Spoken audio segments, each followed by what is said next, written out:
ఓం శ్రీ గణేశాయ నమః. శ్రీ నరసింహస్వామినే నమః. శేషప్ప కథ రచించినటువంటి నరసింహ శతకములో 30వ పద్యానికి స్వాగతం. ఈ పద్యం ద్వారా ఈ భువన రక్షకుడైనటువంటి ఆ స్వామిని నోరారా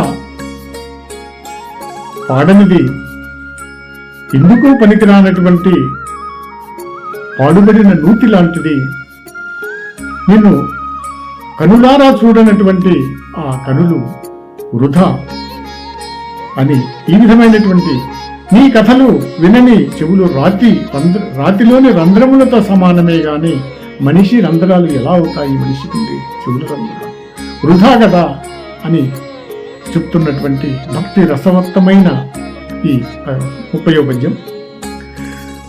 భువన రక్షక నిన్ను బొగడనేరని నోరు ప్రజక గోచరమైన పాడుబొందా సురవరార్చిత నిన్ను చూడగోరని కనుల్ జలము లోపల నెల్లి సరపుగుండు శ్రీరమాధిపాం నీకు సేవ చేయని మేను కూలి కమ్ముడు పోని కొలిమి తిత్తి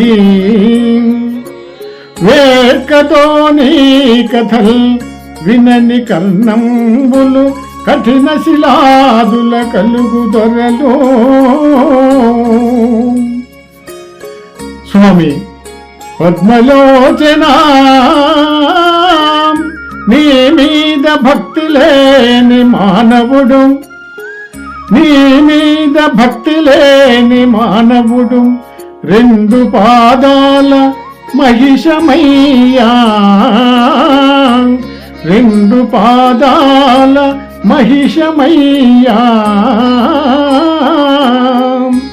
భూషణ వికాస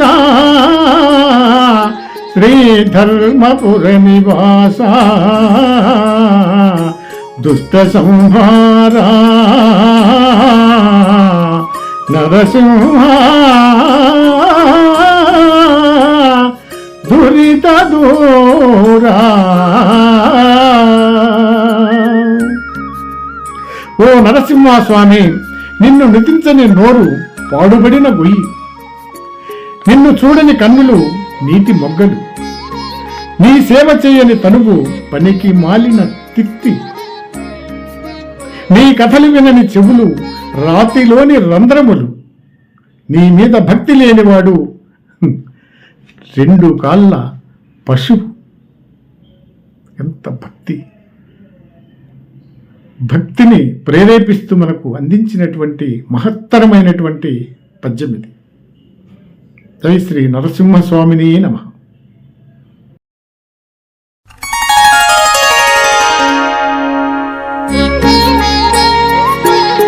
భువన రక్షక